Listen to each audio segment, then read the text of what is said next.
good or bad. Um, we are also halfway through the trimester, so a lot of classes just took midterms as well. And parent conferences are this Thursday too, so those come out. Those go right after the progress checks.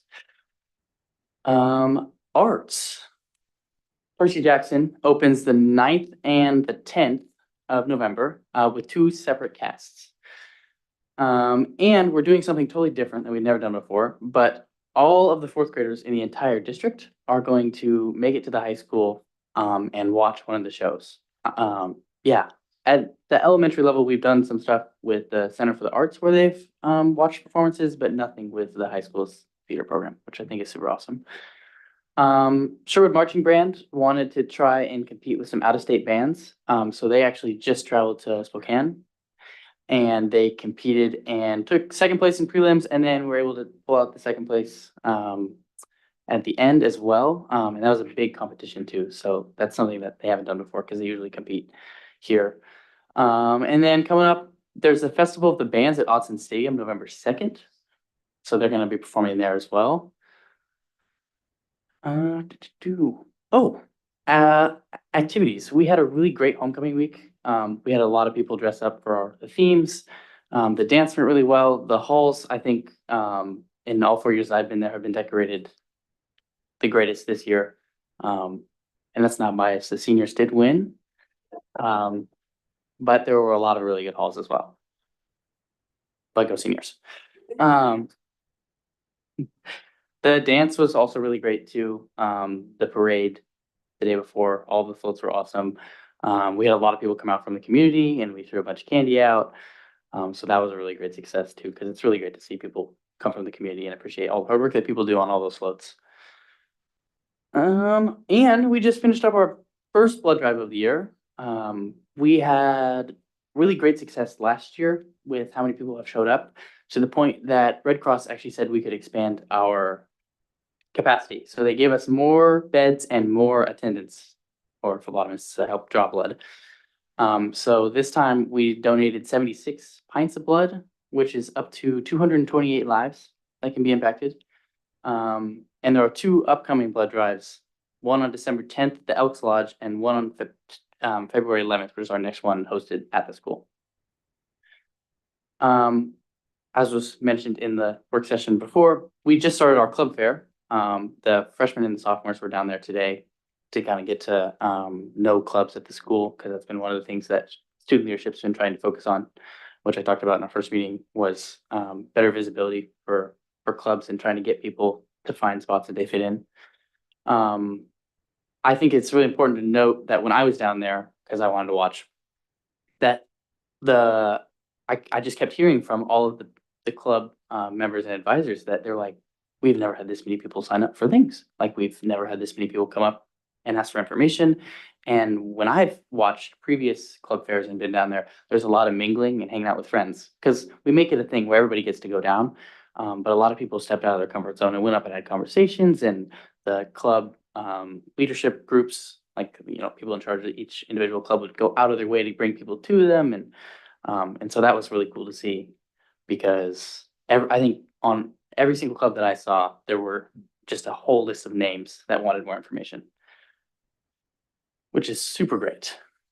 And then on Friday, we'll do the same thing with the juniors and seniors. So it's just the flip, because we can't fit everybody in the gym at one time. Next week is Cancer Awareness Week. We are raising money for a local student in the district. He currently has B-cell acute lymphoblastic leukemia, and he's had it for 1.5 years. It's a pretty aggressive and fast-growing cancer, and to be technical, it's identified by too many immature white blood cells in the blood and marrow of a patient. So we wanted to highlight, instead of what we do in the past years, is where we highlight a broad range of cancers, and we kind of give out bows and we say, oh, hey, you're gonna wear this to celebrate this cancer. We wanted to try and really show what the impacts of cancer look like, so we can really bring awareness to it, and then be able to fundraise as a school to try and see what we can do and rally behind, a member of our community. Athletics, football just started league. We just had a really, really great game last Thursday. There's 3 games left in our regular season. We're currently ranked 12th in the state, but as we continue to finish the league, we're hoping that that number starts to bounce within the tens so we can place well. Because we want to win league, and I think it would be a 4-peat, so that would be nice. Back to back to back to back. It's starting to get too big for the shirt. Volleyball and soccer both have 4 games left in their regular season, both boys and girls soccer. And boys soccer is actually ranked 3rd in the state right now, which is huge. So it'll be really interesting to see how they finish out the rest of their season and, you know, what the postseason looks like for a bunch of our teams. That's really all I have update wise. I think the next thing is, I've got a little presentation.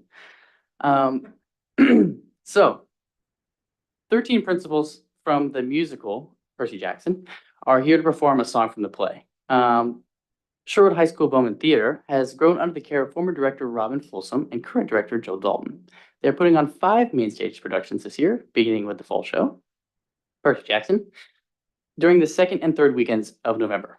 But before they give us a little number, here is a senior from SHS, Samantha Demkak. She also serves on student council alongside me. And she's going to talk a little bit about her experience with the drama program at SHS. Hello, my name is Samantha Demkak, and I was asked to share my experience in the drama program. When I started high school, I decided to get involved with musical theater. I'll never forget the excitement of my first production and all the friendships I built along the way. I continued participating my sophomore year and learned my first principal role in The Mousetrap. What I loved most is the way that the theater offers both a learning experience and an environment where everyone gets an equal opportunity to shine. The support I received from directors and cast members was incredible, and their encouragement made me feel like I belonged. By my junior year, I was all in. I was enrolled in Drama 1 and elected the vice president of the drama club. I learned that theater is about teamwork, resilience, and learning to tell stories that connect with people. Now, as a senior and president of the drama club and balancing auditions for colleges with musical theater programs while taking advanced classes like Drama 2 and 3, theater has given me not only a creative outlet, but also lifelong friendships and lessons that I will carry with me wherever I go. Thank you.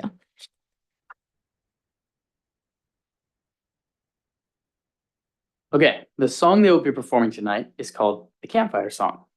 It's sung in the first act once Percy has arrived at Camp Half-Blood, wherein he and the other campers are complaining about how difficult it is when your parents are Greek gods. What a travesty. You're a demigod.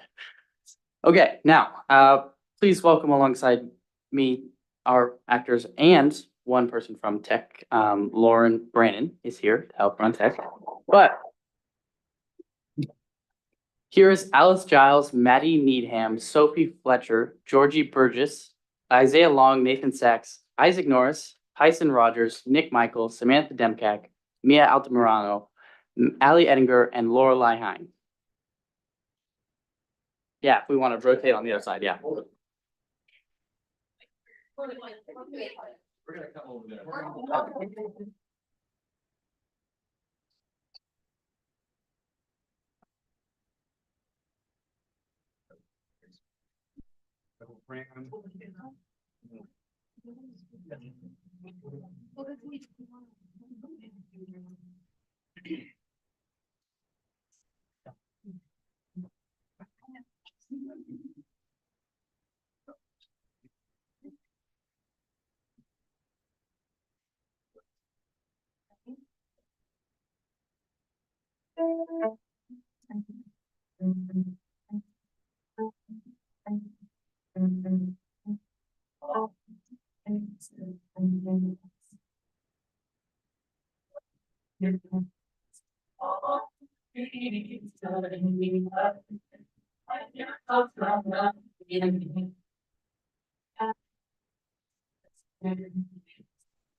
We're done. Whoever thinks you can get changed back in school. Great job. You got the fire? Yep. You got that. That was awesome. Thank you so much. Good job.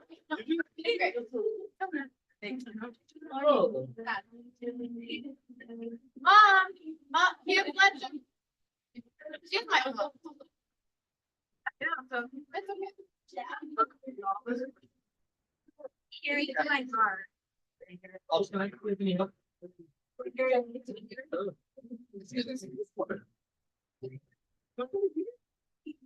I'm just making here.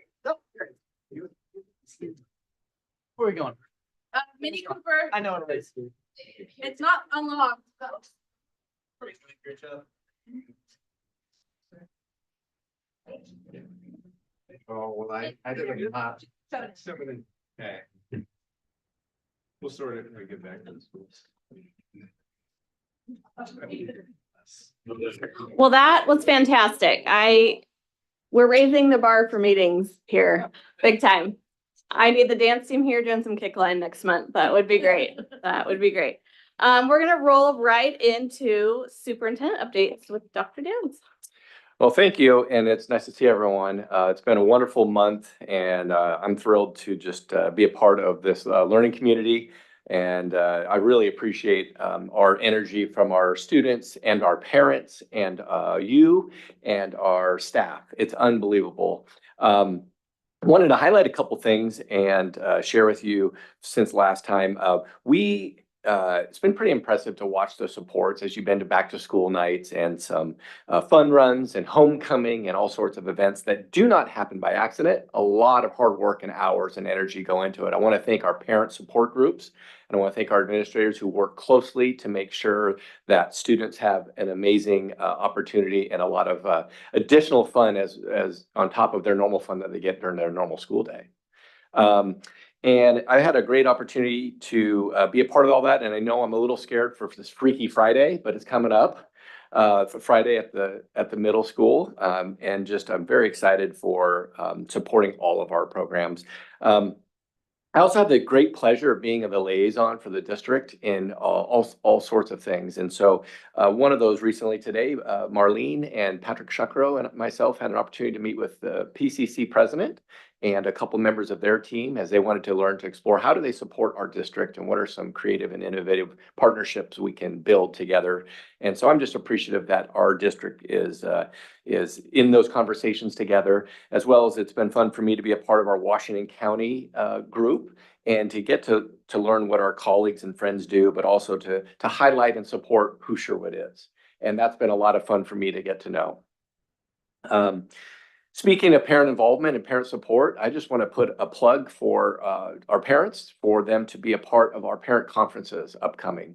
Our teachers and staff work really hard to be good communicators, and I know that our parents appreciate that. And so at conferences is a checkpoint for some of our team to be able to work hard and explain how things are going to start the school year.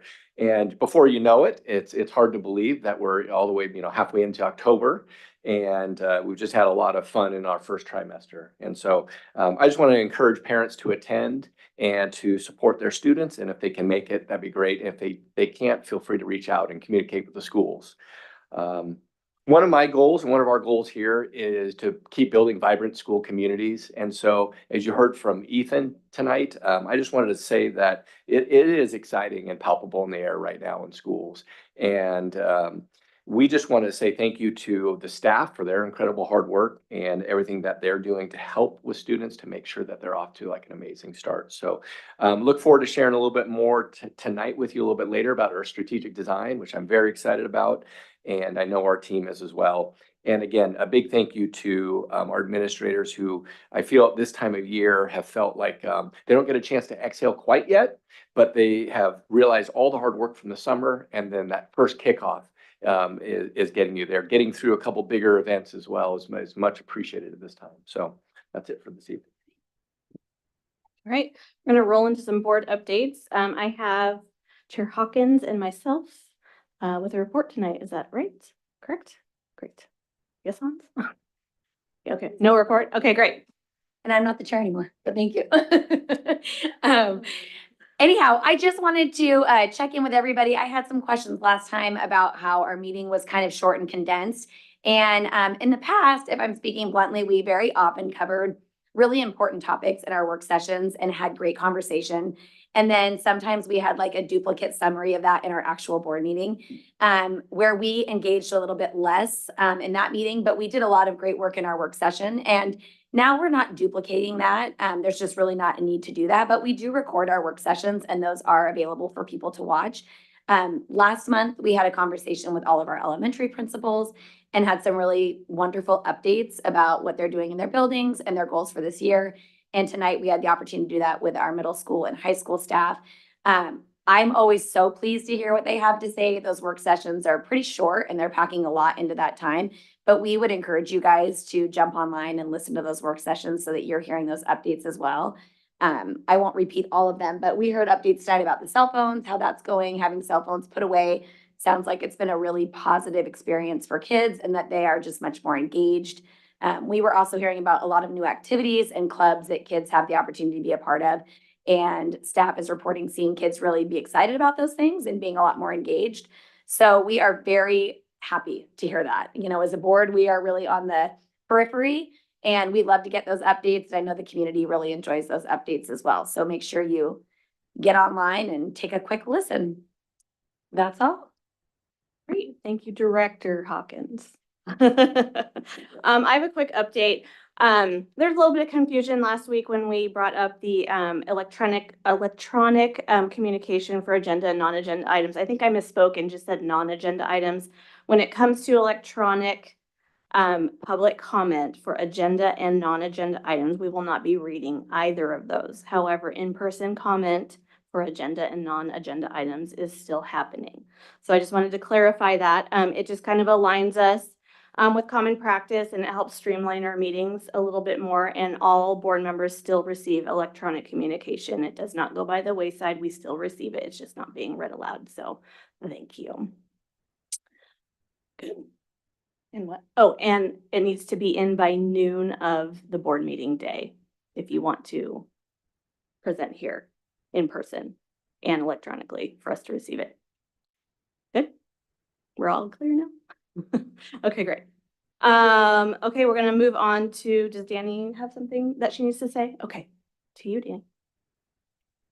There's an update on the consent agenda for 5B personnel.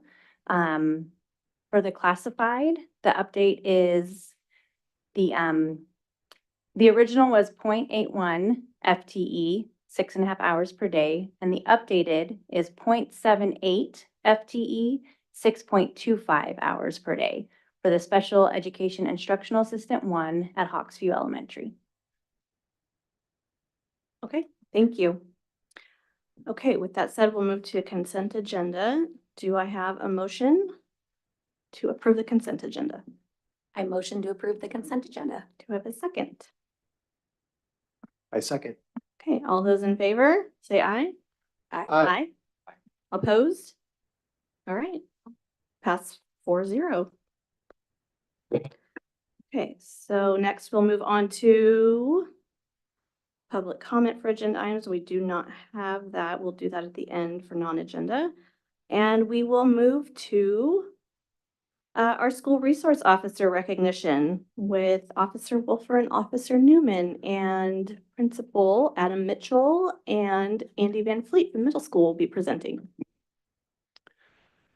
Thank you for having us. We are always excited to get to honor the people who support us and support our students and support our families. And so at the high school, we're privileged to have Officer James Wolfer as our SRO. He doesn't just serve the high school, he serves the whole community, but his office is at the high school, and so we get to see him quite a bit, and that's a privilege for us.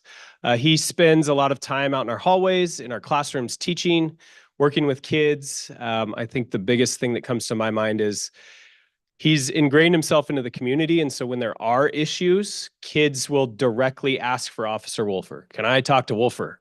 I've got a problem. I need Wolfer. And so they know he's there. They know they can trust him. And so I just would like to introduce Officer James Wolfer as our esteemed SRO.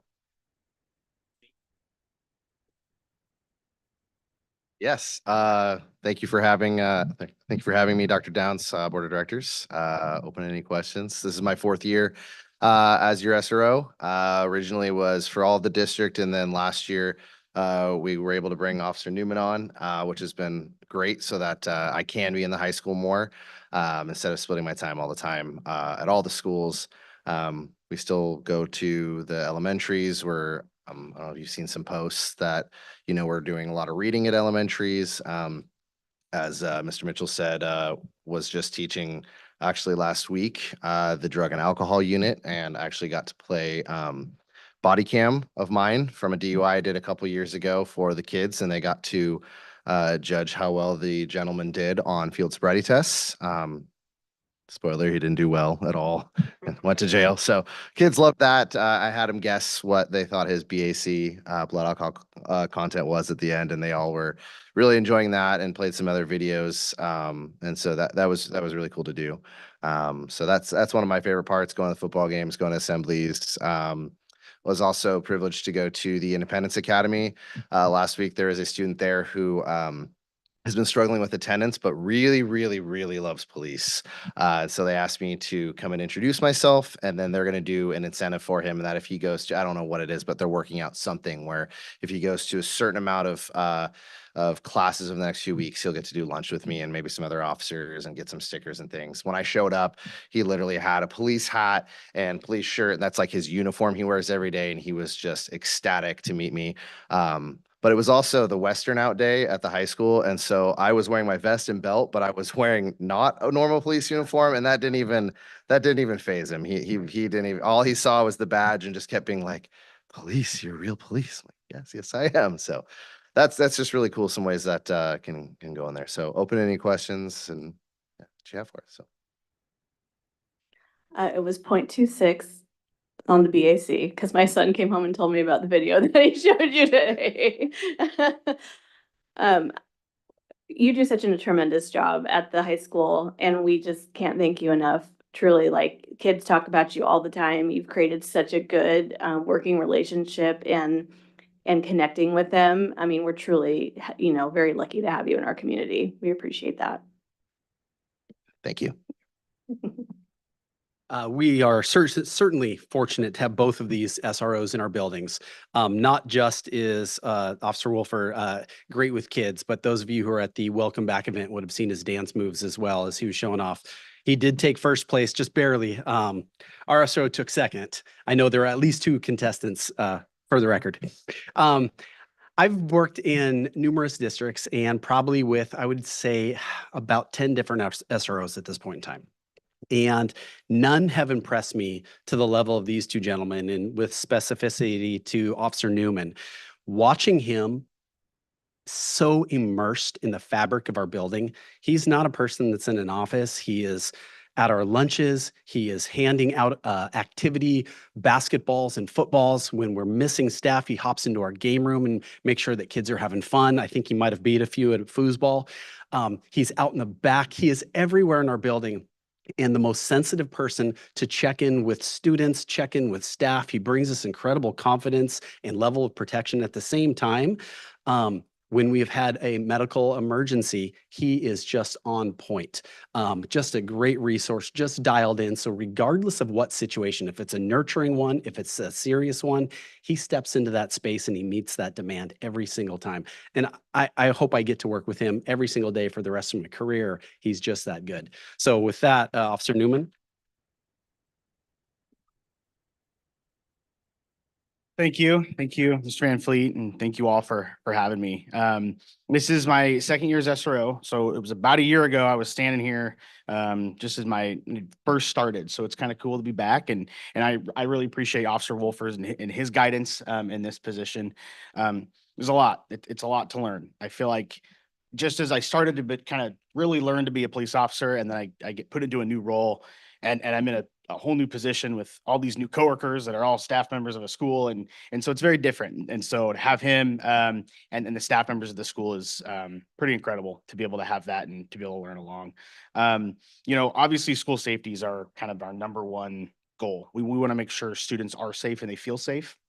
But we can do so much more in our position because we can be a resource to kids. We can build those connections with those kiddos and their families and the staff members. And that's what I love about this position is the ability to be that person that's there for safety, but also to kind of bridge that gap between the police and what we do on the road, but also that we're just people and we're just we have families and we have lives but we also, this is our job and it's important to us. Some of the things that I've been able to do this year is, build connections with students. And we've been really trying to get to the elementary schools and make sure they know that we're there to support them. So be able to get into classes and get to all their events so they see us. And especially as they, the 5th graders, 4th graders, as they're coming into middle school, I've already built some of that relationship. and hopefully, as time goes on, we can kind of build a better program so we are kind of more ingrained in what they do there. And I'm happy with this position. This position has been a new challenge for me, and I'm excited to keep going. Thanks.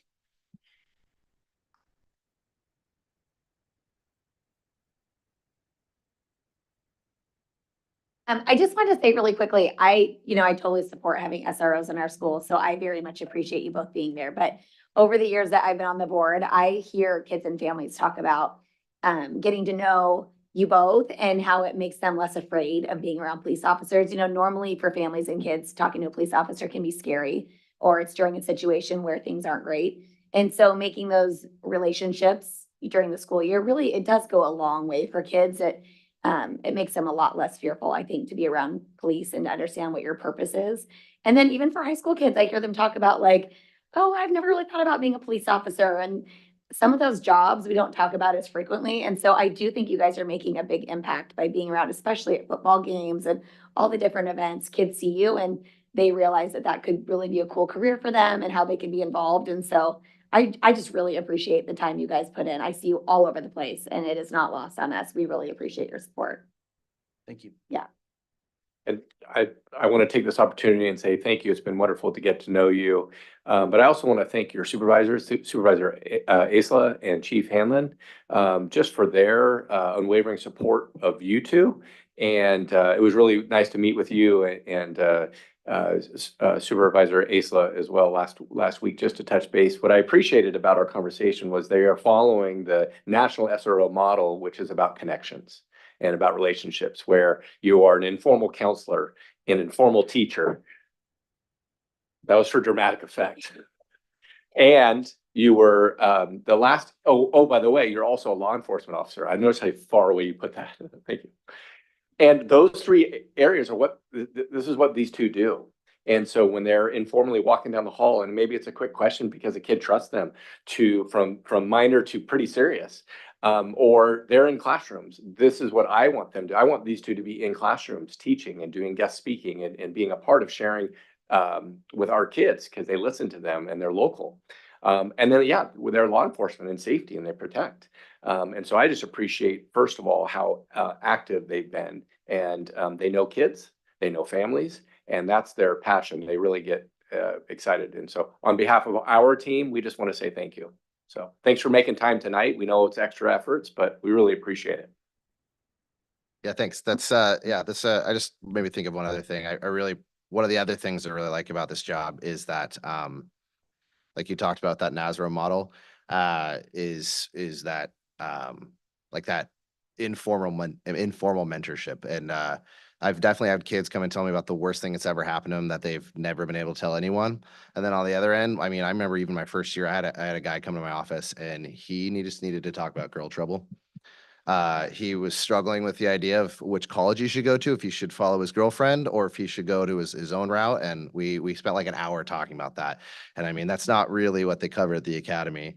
And actually, as a funny anecdote, the other thing that I think I told you when I first started is I did learn that I have to oil my handcuffs if they're not used because I don't use them very often anymore. Then, not even kidding, my first summer going back to the road after this, I went to go get my handcuffs out and they wouldn't work. And I had to go to my spare because they were so rusted from not use. So that's just one thing is, that is, we are still law enforcement, but that is not our primary role in this. So thank you very much for your support.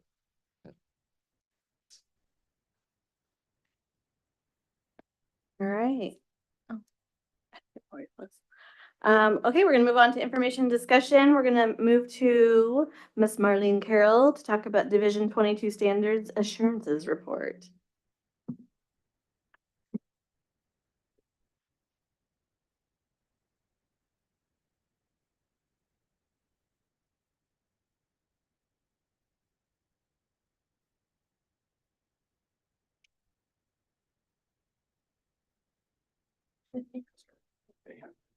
Right.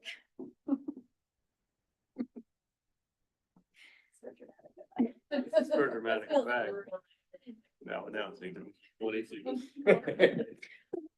It's like a movie. This is the pre-movie. Get your popcorn. All right. Okay. I'll go ahead and get started. So, one of the most exciting parts of Division 22 this year is that we are, just about majority of our standards are in compliance. So we're really excited. That has not happened for us, since 2011. So this is a really, huge accomplishment for us.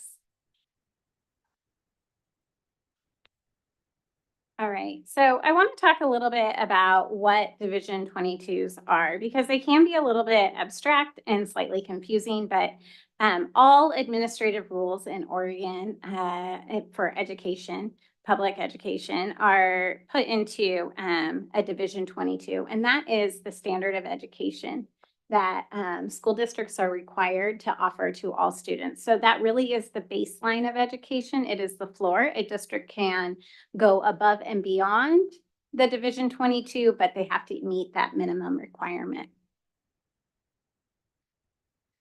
And here's a little snapshot, a visual of what the Division 22s include. They do include over 50 rules, which is a lot. And they can be put into 4 large buckets. So primarily teaching and learning, health and safety, district performance and accountability, and human resources or staffing. And you can see that there's different subcategories within these, and those are kind of pointed out by the arrows. So there are a lot of diploma requirements. Those are maybe under credit options in those rules. And it kind of goes on and on to incorporate all 50. Division 22 assurances is a combined accountability model. So one of the reasons why we're here tonight talking about Division 22s is because we're required to report to our local assurances to you all, our school board. And we must do that by November 1st. And we then make the report available to our community on our district website, and that stays up there. So we're accountable at the local level. In addition to that, the districts are also accountable at the state level. And so we then submit this presentation along with our minutes and our assurances report to the state by November 15th.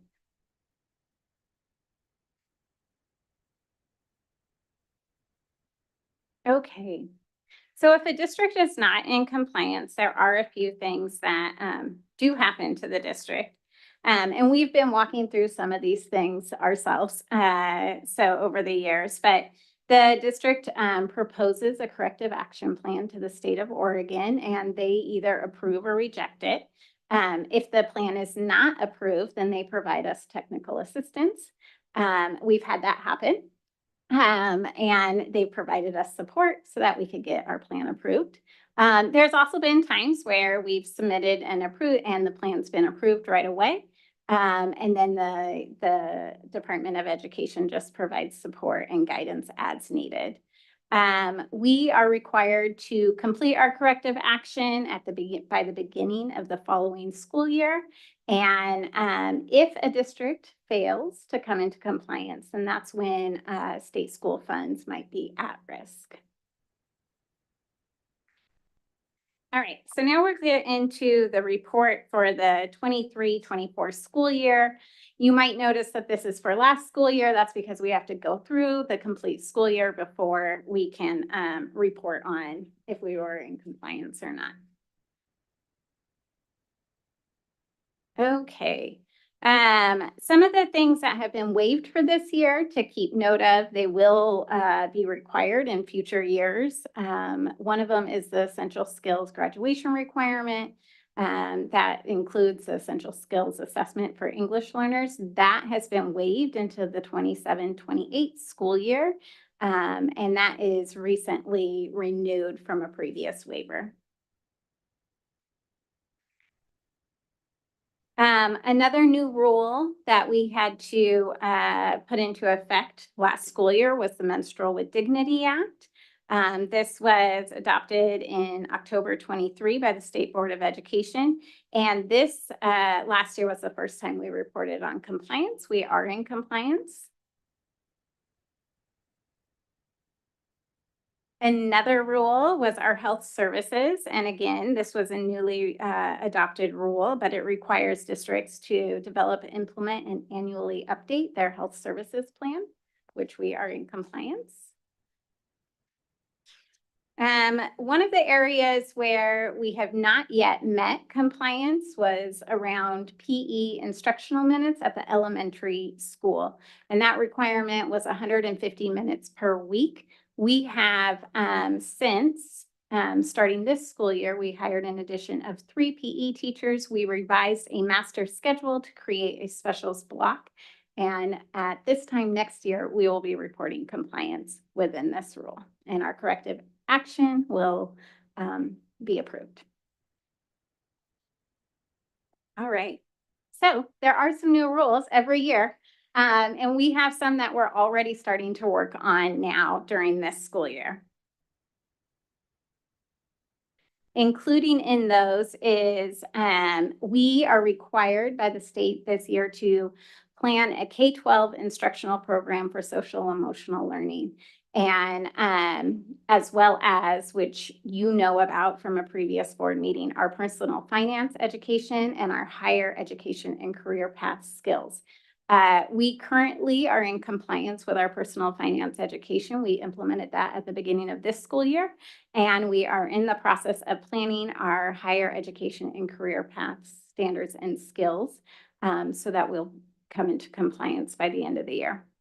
In addition to that, it will change diploma requirements for students to add those 2 areas. So a 0.5 credit in personal finance education and a 0.5 credit in higher education credit. Our diploma offers that already because we already put it in, but we will have to change the name for our 0.5 to higher education and career path skills as a requirement. In addition to that, districts must annually provide parents information about diploma availability and the different requirements. And one of the new requirements is a certificate of attendance for the modified and extended diplomas. And we currently will need to adjust our diploma board policy for that one too. So we'll put it all together. And then finally is our substance abuse and prevention intervention plan. So this really, we already have, as you heard, the SROs discuss the drug and alcohol plans that we have to provide. We are now including opioid prevention lessons in addition to drug and alcohol. And it will be required for 6th, 7th, and 8th grade and high school, once in high school. All right, and that takes us to the end of our Division 22 assurances. Any questions? I don't have a question, but I have a comment for you. I love seeing the progress. It seems like since when I started, we had a lot of things that we were kind of working on getting into compliance with. So this report is excellent. I'm thrilled to see it. And second of all, my daughter loves the extra PE. Yay. I hear about it all the time. So I know it was a huge stretch for us to add that in, but she loves having PE so much more often. That's great. So We're hearing it's really awesome. good reviews about the PE. I mean, they're elementary. They love PE. It's fantastic. Okay, moving on, we're gonna get an enrollment update from Mr. Gary Bennett. Outstanding. Thank you very much. So we just want to talk a little bit about enrollment, and we'll wait till the slides pop up because you will need to see some of this. It's, as you might expect from a presentation from me, it's numbers intensive. I'm sure you do. I've got a long 15 or 20 slide show for you tonight. You know, we'll be here a while, so it's actually 2 slides. I'm trying to turn over a new leaf. That was my attempt at humor. Okay, so taking a look at our enrollment for this year. As you know, our finances are driven by enrollment. It's an important thing that we track. Our enrollment this year, we've got on this slide, we've got the enrollment for 23-24 and 24-25 in 2 columns next to each other. And we are down 60 students overall. The real challenge we face is if you look at those 2 gray squares, we had an outgoing class of 436 students in our senior class and only 244 coming in. And so this is a challenge that we've faced for years in Sherwood. And so the difference between those two numbers is 192 students. And so that's a big difference to make up. So you might be saying, so what happens? We lost 192 students just sort of baked in the cake. And so how is it that we would then only be down 60 kids, which is how many we're down? And this is really the slide that I think tells the better story. And this column over here shows the growth of our cohorts. So our kindergarten class was 273 kids last year. That same class is 289 this year for a growth of 15 kids. And you can see as you look down how we have this consistent growth. And this has ultimately been a pattern in Sherwood for years. This is something we anticipate happening, where we have a smaller kindergarten class coming in, a larger senior class going out, and then our grades grow. And over time, that kindergarten class in 23-24 of 273 kids, if they grow at 16 kids a year for 10 years, they're in the 400s by the time they reach high school, if that makes sense. And so this is a pattern that we see. Our challenge this year is obviously our kindergarten growth. We expected more kindergartners than we had. It's the hardest grade to project. We use birth rates, I think, as we talked about before. And so the good news is this is a pattern we've seen before. And I think we're well positioned. Families are moving to Sherwood. When we get this growth in Sherwood, we're seeing families move in, and our numbers are growing at about the rates they have before. The challenge is our kindergarten numbers. That's a hard one to project. Sometimes people do private kindergarten and it's just hard to project. And so that's where we stand. But this growth is a good thing, and I think it sets us up pretty well. In terms of finances, what does this mean? We are funded at the level of either our enrollment for the prior year or the enrollment for this year, whichever's higher. So we'll be funded at the level we were last year, and so that's a good thing. We planned for that when we saw our enrollment tracking a little bit lower than we were thinking. We made some reductions in the spring and set that aside. So we're in a good place financially, and I'll come back to you in November with a more detailed financial update. We'll know much more once we have 2 months of payroll under our belts. We have September under our belts, which is the first month when everybody comes back. And we'll have a much better sense of that. And hopefully we'll have a sense of how the new unemployment law shook out too, which will have an impact on how we're doing. But all in all, things look good and about on track. Any questions? Yeah, Gary, one question, just your feeling for this. This may not be documentable, but how do the pre-K programs, is there a feeling for how do they feed into these overall numbers, the ones that exist here? Any feeling about that? Well, we also look at birth rates for pre-K. This cohort coming in right now is lower than anticipated. So it's something that we're watching, and the birth rates are also lower than anticipated, but we had lower enrollment in pre-K than we would have liked to see. So it's definitely something on our radar. And from what we understood, most of the pre-K providers in Sherwood, not most, I don't want to say most, several of the pre-K providers were still advertising for spots after the year started, where if you think about it, it wasn't long ago where you had to be on a wait list to get into a pre-K.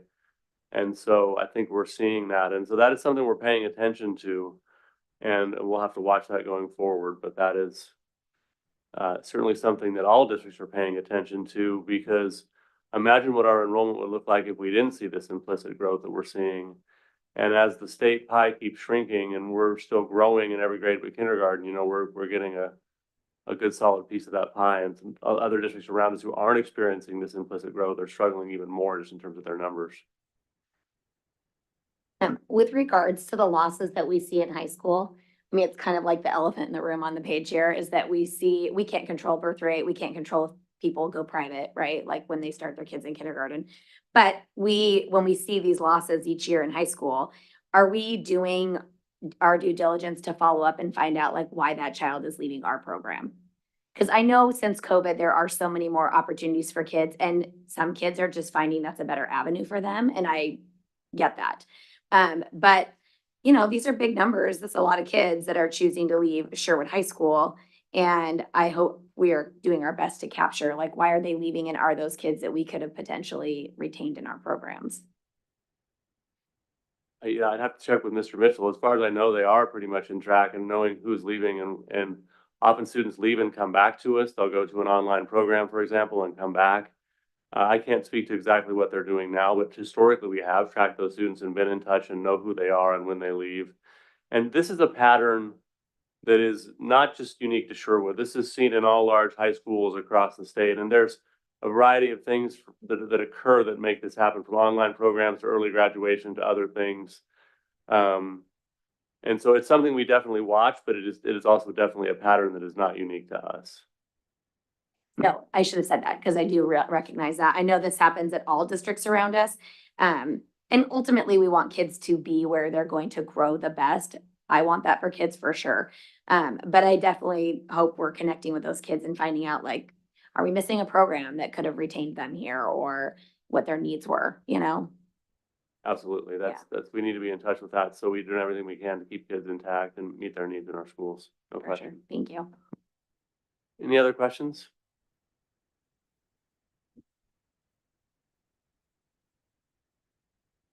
Okay, well, you're not going anywhere because you're going to give us the budget committee vacancy update. Okay, so we have a budget committee vacancy due to the term expiring for Matt Kaufman. His term expires. There's a new term that starts. Well, it's already started essentially. We'll start with our first budget committee meeting. It will expire in June of 30th of 27. And applicants need to turn in their applications by November 6th to Danny, and the board will decide at the next meeting on the 18th. And the application is attached to the board agenda. And we'll make sure it's out there for people to see. Any questions about that? Okay, thank you. Thank you. I did see that application up. It was part of the linked agenda, so you can find it online now. Call all your CPA friends and make them apply. I'm going to move on to our strategic plan update from Dr. Downs. I want to read to you something I'm excited about, which is our district has had an opportunity to get together to think about some exciting planning ahead. And we, as a team and as a staff, all district staff have landed on a shared vision question together, which is, how do we inspire a joyful community of learners? And it's a big question. And it's a question instead of a vision statement, because we would love to be able to try to answer that. And so when students get an opportunity to walk proudly across that stage on time and with a plan and happy and healthy, you know, what does that look like? What are our opportunities we're giving them? And so in our attempt to answer that vision question, we'd like to have that be guiding our strategic design process. And so what I wanted to bring to you tonight was just a draft of and to share with you what we are planning to do. And what we're planning to do is to take the next several months to build a cohesive roadmap for us to have something come alive off a piece of paper or pieces of paper to give us some good direction as a district and a shared direction. We want it to be flexible. We want it to be alive. We want it to be something that is very, very meaningful to to everyone involved, to parents, to students, to staff, to us. We want it to be inspirational. We want it to be a document that really is exciting. And so to that end, I'm dedicated and committed to that. We have joined partners with Studer, who you worked with previously before I got here, and it was wonderful for me to join in and learn them. They work with hundreds of school districts across the nation, and they do this work. And so it's fun to work with them. I previously had an opportunity to build previous strategic designs in other districts, and I really enjoy the process. We are going to be pulling together a group of about 15 people. And there's all sorts of conversations about the size of a strategic design team. And where we took some good guidance from Studer, who worked with a lot of districts, and they recommend that this size is about right. These groups will go back and really plug in and connect with folks to make sure everyone's involved. I want to let you know that these 15 folks will be from all of our school communities, be represented. And Hans, thank you for volunteering to be a part of to be the board liaison. And so between Hans and myself and others, we will be bringing back to the board checkpoints along the way. May not be every board meeting, but darn close to that. And so we are excited to extend our invitations this week to folks. We've already been connecting with different people that have expressed interest because we put this out to people. And October 22nd, we're going to kick this off and have a very exciting, purpose and plan and develop goals together. And then that leads into analyzing important data together and looking at priorities, looking at building upon our already hard work. Like Sherwood School District has worked hard previously to design strategic planning. And so I want to thank that team and the groups of individuals who have led that in the boards before us. But we're excited to make this real for us right now. This is going to be a 5-year plan we build together, but it has to be fluid along the way. We have to be able to have checkpoints as a board and our team. And so in January, we'll continue to work on this. And one of the big components is this idea of a portrait of a graduate, which is, what do we want from Sherwood kids when they graduate? What does that look like? What does their tool belt look like? What are they prepared to do? What are they excited about? And we want to have that be kind of a basis for this conversation. In February, we kind of have a chance to pull it together and put together a draft of the plan. And then our goal is to bring it back to our team for possible adoption in March. And that gives us time that's budgetary planning, and it allows us to really make sure that our moves are aligned with our new strategic plan. And this is a little aggressive as a plan, but it's the right timing. It's the right work. And we believe in our team, and we believe that we'll be able to work together to make this happen. All along the way, we also plan to have checkpoints with all the invested community members and students and staff and board. And we want to make sure that we're getting input and feedback. So we make sure we build a collective process here and a collective plan. So that's just kind of the overview, but I also wanted to let you know of my personal excitement for this work because I actually believe this will help guide our teams and it'll help guide us in a shared vision. And so anyway, any questions or comments about the process or anything else that would be helpful for you? Okay, yeah, I too am excited. Thank you for that. Love a good strategic plan. Okay, moving on. We have come to public comment and we have one tonight. We have comment from Dale House. So when you're ready, come on up.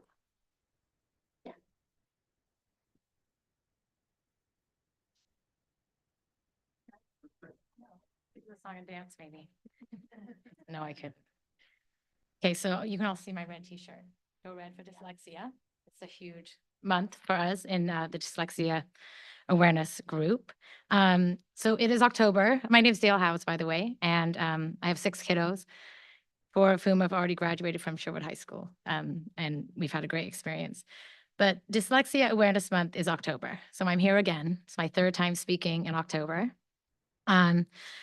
First of all, I want to thank you for choosing a curriculum that was based in the science of reading. That's something I've talked about for the last 12 years of my life, so I'm super excited for Sherwood. Reading is not a natural process. Written language is an invented code, unlike talking, which is an innate ability. Some students pick up on the code intuitively with little instruction. Others, around 65% of our population, need systematic, explicit instruction to learn the code. This type of instruction based on the science of reading is necessary for some, beneficial for all, and harmful to none. I'm the lucky mom of 6 kids, 4 of whom are diagnosed with the learning difference dyslexia. I know you're all familiar with this term, but I'm just going to give you my brief overview of it in case you've forgotten, because I talk about it all the time, and I know sometimes it kind of gets pushed to the side, but dyslexia is a language-based learning difference. Individuals with dyslexia have trouble with reading, writing, spelling, and/or math. These difficulties are not related to intellectual ability or a lack of education. In fact, many people with dyslexia are very bright and have lots of strengths. Individuals with dyslexia can learn, but often need specialized instruction to develop these skills and reach their potential. I believe that students like my children are defined by more than their learning challenge. They all have gifts and talents that may be overshadowed at times by their difficulties. But given time, space, and nurturing, the students can shine as capable and competent learners. Instead of this type of environment, here in Sherwood, we have created a marginalized and excluded dyslexic population of students from the current work. Dyslexic students just need access to their education a little differently, just like a student who comes from another country who doesn't speak English. They cannot access their education either, but we seem to have a plan in place for students like this, and it works so well and has really successful outcomes. I cannot wait for the day when a dyslexic student gets that kind of help. Imagine being a smart kid, sitting in class day after day, failing day after day, despite knowing you were smart. Imagine being told to work harder, focus, or try harder. An average dyslexic student works 5 times harder than their peers. That's tough. It's a long day. Imagine having to tutor after school and do excessive amounts of homework because it takes you twice as long as everybody else. Imagine that you know you have dyslexia, yet you are told it doesn't really exist. A student who fails day after day and continues to try is not lacking motivation. Imagine being the parents of and advocates of these children with the current research-based information about dyslexia and being told the school cannot help you. An SLD on an IEP is just too broad of a disability for the specific needs of a student with dyslexia. They need small groups, maybe even one-on-one instruction on basic reading. Not a class at the middle school with 25 other students with varied diagnoses and teaching themselves at a computer. Imagine sitting in an IEP after IEP meeting and listening to the experts tell you that they are doing their best and that they are making progress, when realistically the goals are so minute that the progress is not telling the true story. I have a current 6th grader at the middle school, and he's a product of Lucy Calkins' curriculum, balanced literacy, and an uninformed teacher population. This is leading to a lot of failure already in language arts and social studies. Currently, my head is spinning from trying to find a current 8th grader of mine, a high school that he can call home for the next 4 years. Somewhere that can see his potential and taps into all that he has to offer the world. At Jesuit High School's open house, we walked away as a family in awe, and I know it's private, so I can't compare. But they state that individualization is at the heart of the efforts to support the diverse learning needs of the students, with over 300 of their 1,200 students with diagnosed learning disabilities. They created a center called the Clark Learning Support Program, modeled after a college campus academic resource center, and offer 8th period for support work. They offer a seminar class to make sure that they're staying on track. Do I wish with all my heart that Ty could attend Sherwood High School? Part of the reason we moved here 20 years ago? Of course, the answer is yes. But we have tried it 2 times before with dyslexic students, and the lack of support has just left us with no choice. I ask that you schedule more professional development days to train the middle school and the high school staff to know how best to help and accommodate their students with dyslexia. Don't make the kids fail before you act. These kids need your help immediately. Thank you for hearing me out. And everything I send to the district, I end with the same thing. When we know better, we do better. So thank you for listening.